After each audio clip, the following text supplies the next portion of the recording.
for Collier County. The National Weather Service in Miami has issued a flash flood warning for southwestern Collier County in southwestern Florida until 6 p.m. Eastern Daylight Time.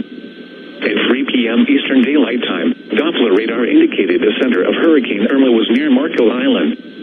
Flash flooding from life-threatening storm surge is expected to begin shortly along coastal Collier County.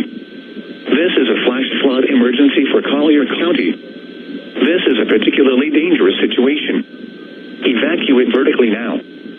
Some locations that will experience flooding include Naples, Marco Island, Chokoloskee, and Everglades City. This is an extremely dangerous and life-threatening situation. Do not attempt to travel. Evacuate vertically by going to higher levels of your structure.